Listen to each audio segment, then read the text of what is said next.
Бүгінгі біздің сабағымыз күндегі сабақтардан ерекше. Бүгін біз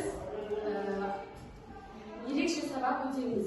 Ендеше сабағымызды бастамас бұрын видео көріп алайық.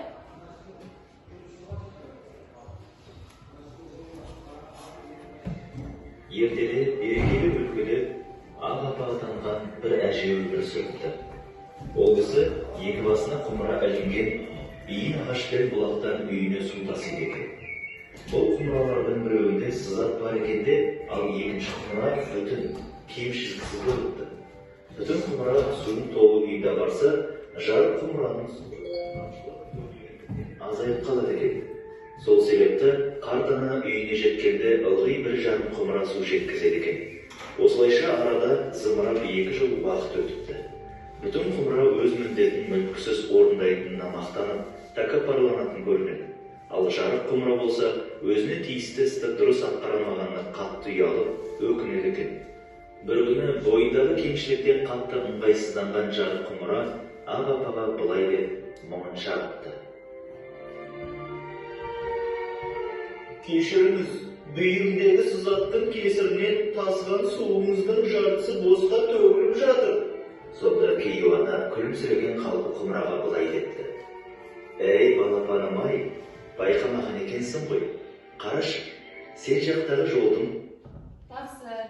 Енді осы болжау әдісіне байланысты осы видеороликтің соңында қандай хикая болады деп ойлайсыздар?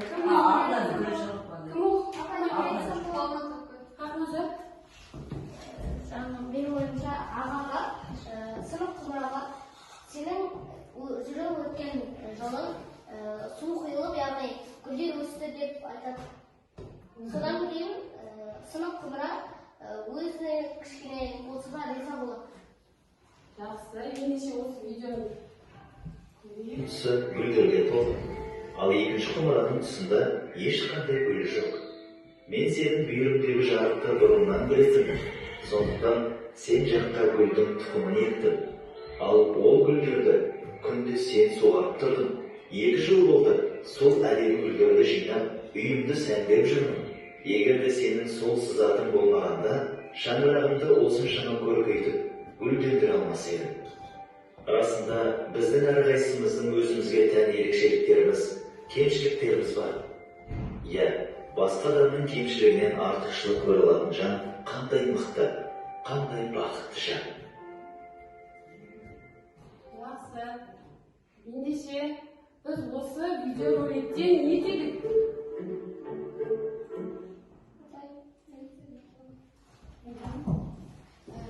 Бұл видеороликтен мен басқа адамның өзінің кемшілігін болса да, басқа адам сияқты болмасам да, өз кемшілігімді түсіне білу керек деп түсіндім. Жақсы. Тағы кім айтып бере алады? Айгүл. Бірінші орында өзіңе деген сенімділік, яғни қаншалықты өзіңде кемшілік болса да, сен өзіңді кемшілігімен бірге жақсы көріп,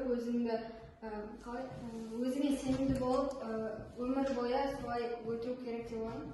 Яғни сенімді болсаң, сен де мысалы басқаларға жақсылығыңды тигізуі мүмкін. Мына видеороликтегі сияқты. Яғни қанша тесік болса да, ол жаңа гүлдерді жайқалтып, әдемі болып өсірді. Жақсы, рахмет. Ендеше осы видеоролик арқылы түсінгеніміз сол екен. Жақсы, ендеше бүгінгі біздің сабағымыздың тақырыбы адамгершілік асыл қасиет екен. Жалпы адамгершілік бұл рухани тәрбие, жаңа кезеңдегі өзекті мәселелерінің бірі жас ұрпаққа адамгершілік рухани тәрбие беру. Рухани адамгершілік тәрбие екі жақты процесс. Адамгершілікке тәрбиелеу күнделікті өмірде үлкендердің қолдан келетін жұмысты ұйымдастыру барысында ойын және оқу ісінде жоспарлы түрде іске асады. Елбасымыз айтқандай, адамгершілік адамның рухани байлығы, болашақ ұрпақты ізгілік есігіне бөлейтін руханият дәуіріне жаңа қадам болып табылады екен. Жақсы, ендеше сабағымызды бастамас бұрын біз топқа бөлініп алайық. Күн шуақ әдісі арқылы топқа бөлінеміз. Осы жерде Абай Құнанбаевтың «Әсемпаз болма әрнеге» Мұқағали Мақатаевтың «Үш бақытым» және де Ыбырай Алтынсариннің «Кел балалар оқылық» өлеңдері бар. Соны осы жерге топқа, сол өлеңдерді рет-ретімен қою арқылы топқа бөлеміз. Осы жерде өлеңдер шумақтары бар, соны кімдікі екенін тауып белгілеуіміз керек. Тездетіп ала қоямыз осы жерден. Сосын қай жердегі екенін соның күн шуағына қарай былай жабыстырамыз. Кімдікі? Сен қолда кімдікі? Оқып айта ғой. Ең бірінші бақытым халқым менің. Жақсы, сенің өлеңі? Бұл Мұқағали Мақатаевтың «Үш бақытым» өлеңі. Иә, жақсы, тезін тұрады. Атын ашып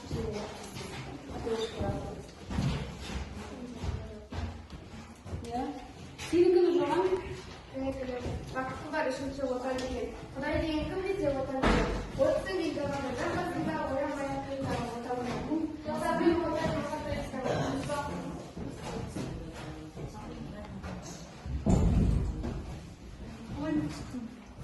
Biz bağlar okulup, okutlarını kırmızı, ıklasını sokuluk.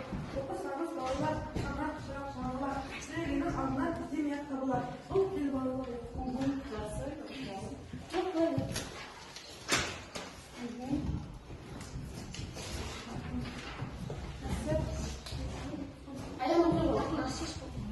Bayana kursun baktığında izleyip bayramlar. Yönede onlar yazdılar, maydanға түспей bayramlar. Жақсы. Кімнің өлеңі? Әсембай болма, әнеге қош. Абай. Абай. Ақмажан көзі тез оқып жатыр. Абай кісі бақытын сөйлеген, қашырып бен екінде дүниеде дүниеде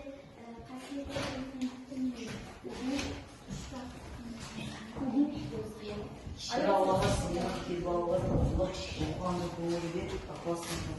Buraya alınsarin kirvar var. Әсембас болма, әкеге өлер бас болған ақалған Ерен.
Ya, bu деген балдар малайыптың өлеңіне жақсы ендеше Мұқағали Мақатаевтың өлеңін таңдаған оқушылар мына ерімділік тобына отыра қоямыз. Ерімділік тобына Абай Құранбаевтікін таңдаған оқушылар ізгілікке, Ыбырай Алтынсаринді таңдаған оқушылар кішіпейілдікке отырамыз. Сіздер отыра қойып.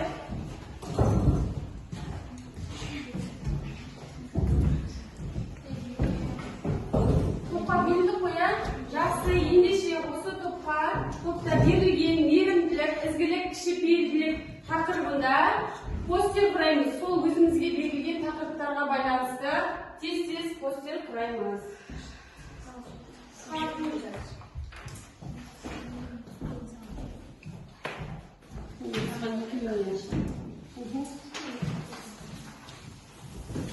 Кішіпейілділік, мейірімділік және ізгілік тақырыбында постер құраймыз.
Sizeceğimiz hukuklar.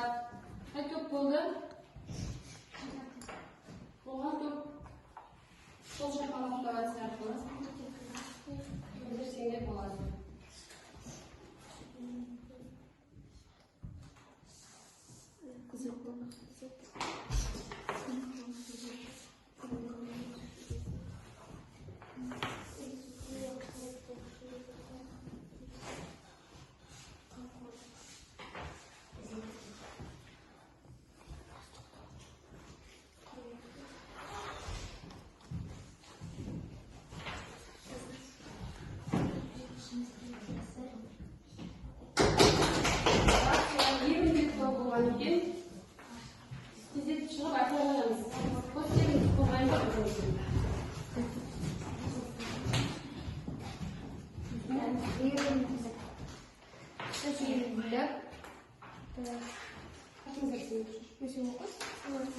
Meyrimlilik, kişilik, özetlik, adam boyunдағы asıl қасиет, адамгершілік, қамқорлық, сыпайылық, көмектесу және мәдениеттілік. Мен соны енді толығырақ ашып айтып бар.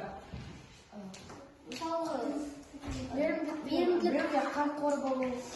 Мысалы, біздің анамызды мысал ретінде алуымызға болады. Мысалы, анамыз бізге күн сайын еңбек етіп, азық әкеледі. Және де бізді бағады. Осы жарық дүниеге әкелгенде осы анамыз мейірімділікті шашып, бізге әрдайым көмектесіп, қолдау білдіріп жүргенде аналарымыз. Жақсы. Отыра қойын.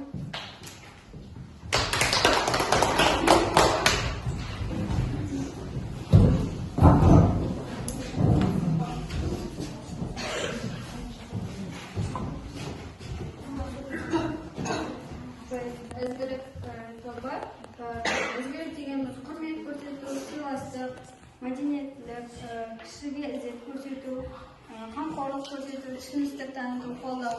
Яғни бір сөзбен айтқан кезде қолымыздан келгенше мейірімділік таныту және ата-анамызға болсын, үлкен кісілерге, кішілерге керек кезде қол ұшын созып көмектесу.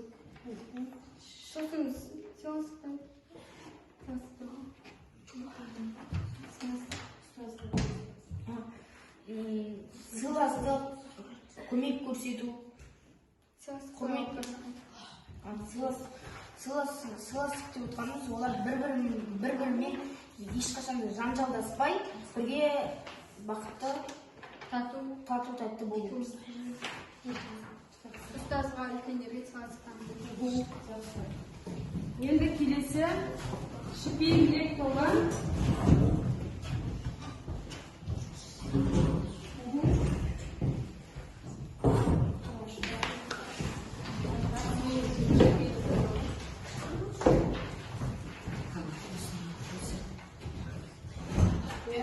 Кішіпейілік ол құрметтеу, үлкендерге бос орын беру және сыйлау.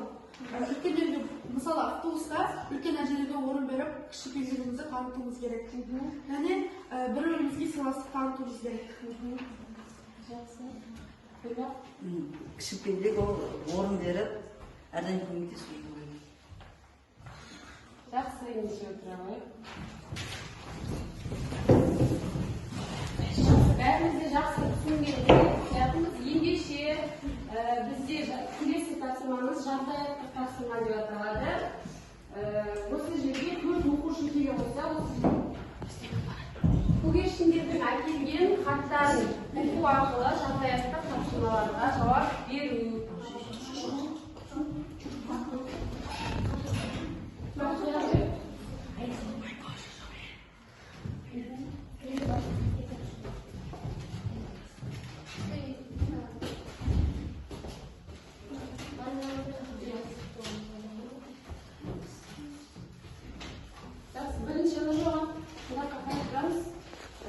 Senin gözünde ölген балалар қуанышып жатыр. Сенің әлің жетпейді, не істейсің?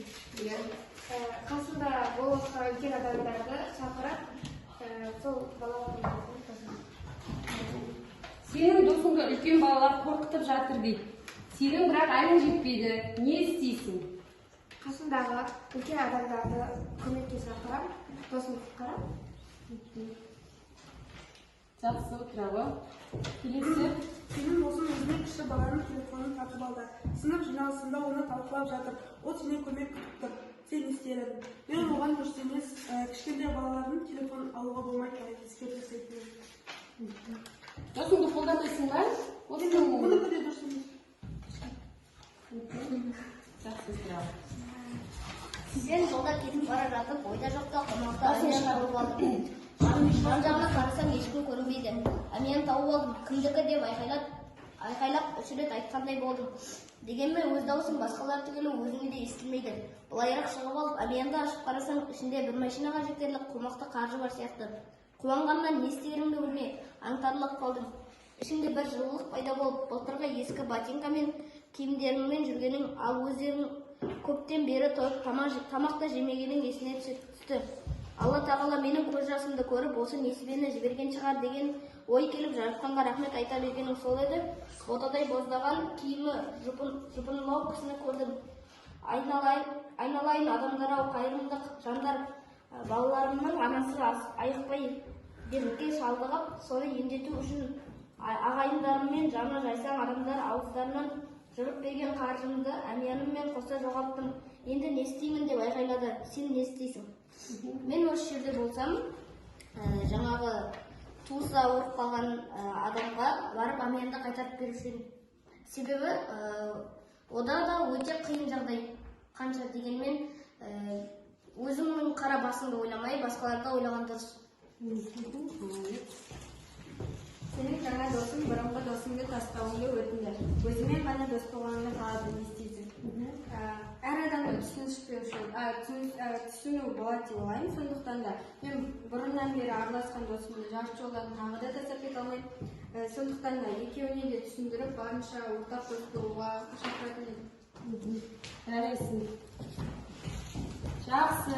Ендеше бүгінгі біздің сабағымыздың да соңына жетіп қалды. Ендеше біз өзіміздің бойымыздағы 3 жақсы қасиет пен 3 жаман қасиетті жазу арқылы бүгінгі сабағымызды аяқтаймыз. Осы жерден өздерің ұнатқан гүлдерді алып, өздеріңнің 3 жақсы қасиеттері мен 3 жаман қасиеттеріңді жазу арқылы құмыраға жабыстырамыз. Ала қойыңыз.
жас болсақ өзіміздің бойымыздағы 3 жақсы қасиет пен жаман қасиетті тездетіп айта алайық.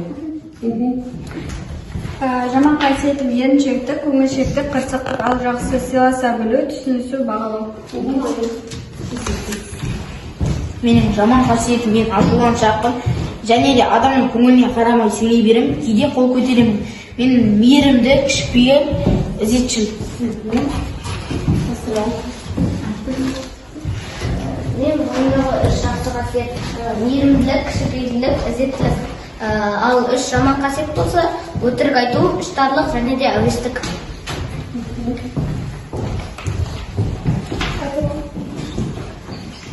Жақсы мейірімділік, ақылдылық, қамқорлық, жаман қасиет еріншектік, қырсық, көңілге қамалау.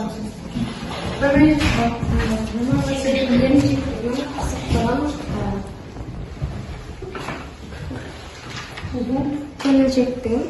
Ал жақсы қасиетім өз інілеріме жақсы заттарды үйретемін. Және алар бөтен адамдарды көрсем үйге барамын. Үлкен адамдарға көмектесемін. Жақсы қасиетім үлкендерге көмектесу, мейірімділік, кішіпейілдік. Ал жаман қасиетім еріншектік, жаман